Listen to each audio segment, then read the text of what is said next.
আসসালামু আলাইকুম। আমি ইঞ্জিনিয়ার শফিকুল ইসলাম। আজকে একটি চারতলা বাড়ির ফাউন্ডেশন কাজের আপডেট নিয়ে আসলাম। তো লাখ টাকার বাগান খায় 1 টাকার ছাগলে একটি প্রবাদ আছে, তার উদাহরণ আপনাকে দিচ্ছি।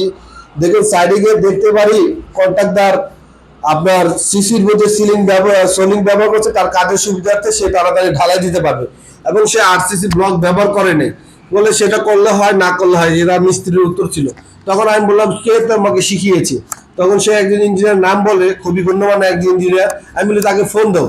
তখন ফোন দেওয়ার পর সে ইঞ্জিনিয়ার অস্বীকার করে, সে এগুলো বলেনি কখনো। তো আসলে আমরা সব সময় চেষ্টা করি যে ফাউন্ডেশন বা যেখানে হোক আরসিসি ব্লক ব্যবহার করার জন্য। তাহলে রডটা যদি আরসিসি ব্লকের উপর থাকে, কখনো এটাকে রডে মরিচা পড়বে না বা রড নষ্ট হবে না, ডালে কোনো ক্ষতি হবে না। আর ইটটা মাটি থেকে তৈরি, ইটটা একটা সময় মাটিতে থাকে, ইট নষ্ট হয়ে যায়, তখন এখানে ঢালাইয়ের ক্ষতি হয়। তো এই জন্য আমরা কখন সিসি দেই এবং আরসি ব্লক ব্যবহার করে থাকি, কিন্তু এখানে মিস্ত্রি করেনি। সেটা মালিককে এক ধরনের ঠকানো হলো। তারপর মাটি কাটা, তাকে আমি বলেছি যে 6 ফিট মাটি কাটার জন্য সে বালু লেভেল সহ 6 ফিট মাটি কেটে মালিককে দেখিয়ে দিয়েছে। মালিক তো সন্তুষ্ট যে অনেক মাটি কাটছে, আসলে সে কিন্তু অরিজিনাল মাটিটা কাটে নেই। এভাবে সেই মালিককে ঠকিয়েছে।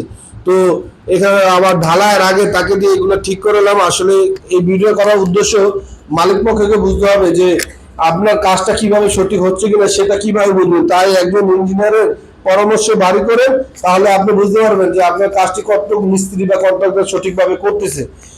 এই দিক থেকে আপনার অনেক সময় অনেক কন্ট্রাক্টর মিস্ত্রি আপনাকে ঠকাতে পারবে না যদি একজন ইঞ্জিনিয়ারের পরামর্শ নেন।